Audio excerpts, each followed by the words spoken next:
Okay, I'm just going to wait for everybody to join, then I'll start again.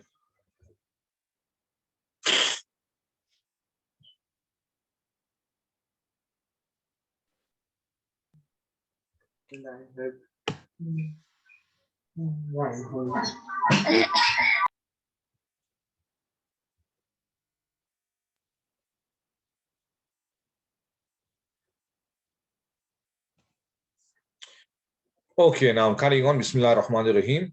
Welcome back. So, right. So, like I was saying, that one of the problems of anger is that a person wants to kind of take revenge. Sometimes he or she wants to resort to physical abuse, or sometimes even verbal abuse. So in the Quran Kareem, Allah subhanahu wa ta'ala says, وَإِنْ عَاقَبْتُمْ فَعَاقِبُوا بِمِثْلِ مَا عُوقِبْتُمْ بِهِ وَلَئِنْ صَبَرْتُمْ فَهُوَ خَيْرٌ لِلصَّابِرِينَ. Allah subhanahu wa ta'ala mentions that if somebody has harmed you in whatsoever situation, Allah subhanahu wa ta'ala says, if you take revenge and punish somebody, you can only do so according to the harm he has caused you, not more than that. I'll give you an example. Let's say somebody punched you. Out of anger, somebody punched you, or somebody slapped you, somebody hit you, etc., etc. In the Quran Kareem, Allah subhanahu wa ta'ala says that you can only take revenge, you can only resort to retaliation if you can do the absolute same.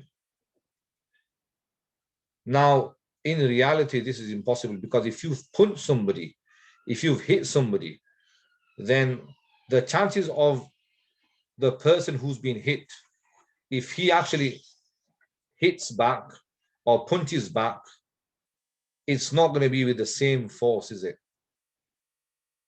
It's impossible that a person is hit back or punched back with the same force. So basically, on the Day of Judgment, when both are in the court of Allah subhanahu wa ta'ala,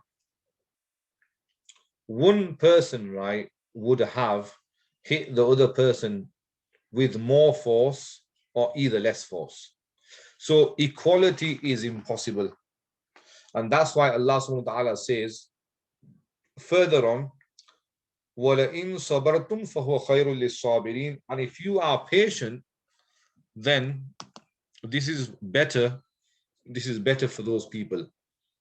It's better for those people, because if you are patient and if you don't take revenge, if that's possible, if you don't take revenge, then Allah subhanahu wa ta'ala will indeed reward that person with immense reward. Allah subhanahu wa ta'ala says in the Quran Kareem in one place, إِنَّمَا يُوَفَّى الصَّابِرُونَ أَجْرَهُمْ بِغَيْرِ حِسَابٍ. That those that have patience will be given immense reward on the Day of Judgment. Okay, so hopefully that's clarified anything. If you have any questions, do let me know in the chat box. So a person in anger, he may cross the limits and Allah will become unhappy. He may behave in such a way that he himself will lose respect. Again, that can become a problem. I mean,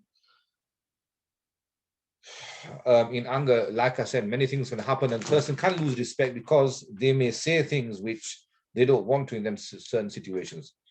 He will not be able to behave like a gentleman, and he cannot behave with good akhlaq and good morals and good manners.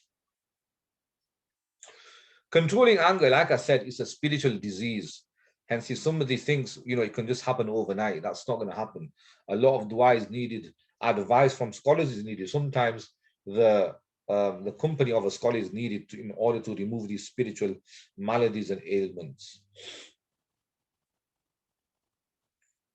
And as I mentioned before, it's natural for humans to experience anger when something happens against their wish.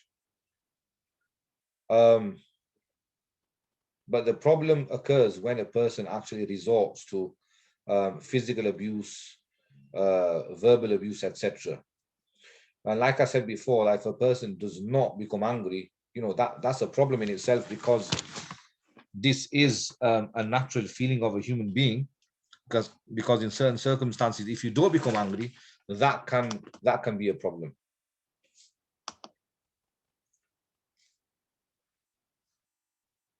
The Prophet ﷺ, he once asked the Sahaba radiallahu ta'ala anhum ajma'in, that who is the most strongest and the most brave?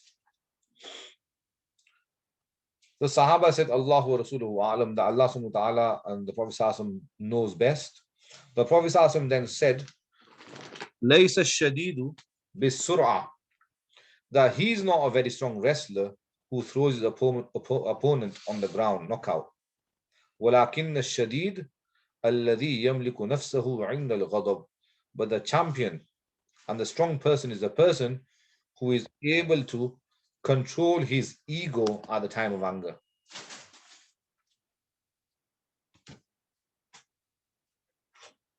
There's another story regarding, I think it's one of the grandsons of the Holy Prophet, either Hazrat Hassan or Hazrat Hussein.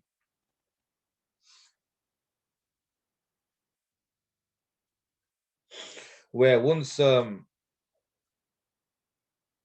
mistake took place by one of the slaves of Hazrat Hassan or Hazrat Hussein radiallahu ta'ala anhu. And Hazrat Hassan or Hazrat Hussein radiallahu ta'ala anhu became very angry. And they were about to carry out their frustration, physically. But then the slave, in those days, they were very aware of the Quran Kareem. They actually knew the Quran Kareem, off by heart. There were many slaves who actually became great scholars later on. So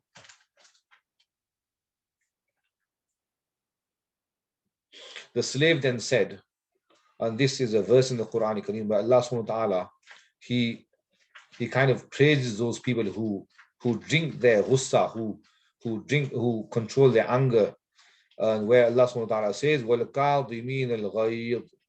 Now these verses were read in front of this certain Sahabi, radiallahu ta'ala. So the slave then said, وَالْكَاظِمِينَ الْغَيْظِ. And Allah ta'ala says, and those who control their anger, وَالْكَاظِمِينَ الْغَيْظِ. So the companion straight away, because it was the injunction of Allah subhanahu wa ta'ala, he said, I have controlled my anger. And then the slave then said the next part of the verse where Allah subhanahu wa ta'ala says, وَالْعَافِينَ عَنِ النَّاسِ. And those people who forgive. And the companion then said, I have forgiven you. And then the last verse, the last portion of the verse says, وَاللَّهُ يُحِبُّ الْمُحْسِنِينَ. And Allah Ta'ala loves those who do good. When Hazrat Hassan or Hazrat Hussein heard this, straight away he said to the slave that I have set you free. So the Sahaba, even though they were extremely angry in certain circumstances, when it came to the injunction and when it came to the order of Allah subhanahu wa ta'ala, they would control their anger and they would leave out their ego.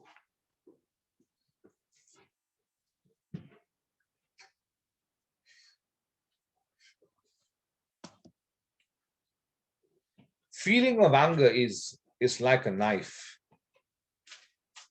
The knife in itself is not good or bad. It's how you act with the knife. I mean, with a knife, you can cut cheese, you can cut vegetables. But if that same knife is then used, to murder somebody, then that can cause a lot of harm. So anger, in the same way, anger in itself is not a bad thing. If it's controlled, it's fine. If it's not controlled, it can cause a lot of damage. Anger is natural and necessary. I've already mentioned that anger needs to be controlled. And like I mentioned before, even like I said before, that even though the injunction of the Holy Prophet is very short, but it has a lot of meaning behind it, like I've just explained on the previous slides. So how do you control anger? I've been through some some methods already. We need to make dua to Allah subhanahu wa ta'ala, pray to Allah ta'ala that save me from this evil trait of anger. Oh Allah ta'ala, purify me from this evil until I breathe my last. Make dhikr. The more you remember Allah subhanahu wa ta'ala, the more your heart will be purified. There's a hadith that mentions that every time a person sins, thus including a person becomes angry and does something wrong, a black dot appears on their heart. And every time they remember Allah subhanahu wa ta'ala, those black dots are then removed. So making dhikr of Allah subhanahu wa ta'ala and remembering Allah subhanahu wa ta'ala is a way to purify our hearts. Another example is a house which is not inhabited. There will be spiders, scorpions, snakes. But soon as it's inhabited and illuminated, all these harmful and poisonous creatures will have to find somewhere else. So in the same manner, the heart needs to be clean and purified. Similarly, our hearts are very dark. In the corners of our heart lie the scorpion of anger, the snake of jealousy, and other spiritual harms are hidden as well. If we, in an organized and consistent manner, under the supervision of a sheikh, under the supervision of a scholar, I mean, it can be your local scholar as well. You have certain ailments. It's something that we need to go to a scholar and take advice.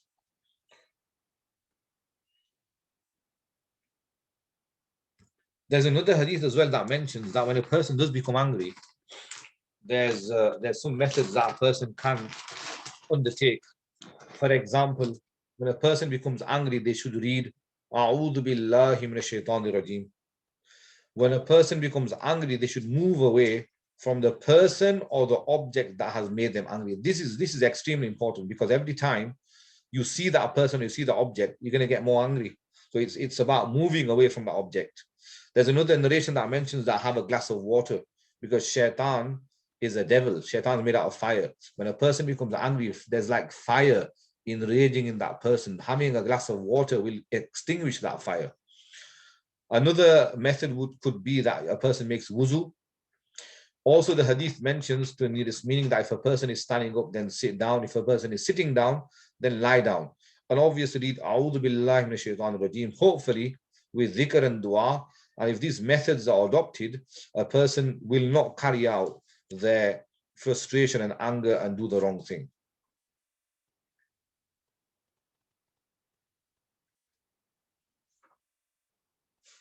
Another thing I'd like to mention as well, which I may be speaking about next week, is arrogance.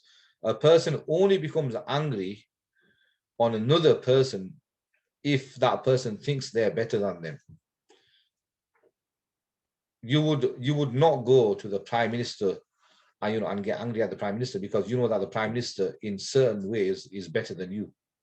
Okay, or you will not go to your teacher and get angry because you know that your teacher in certain ways is better than you. And it should be the same for the parents also.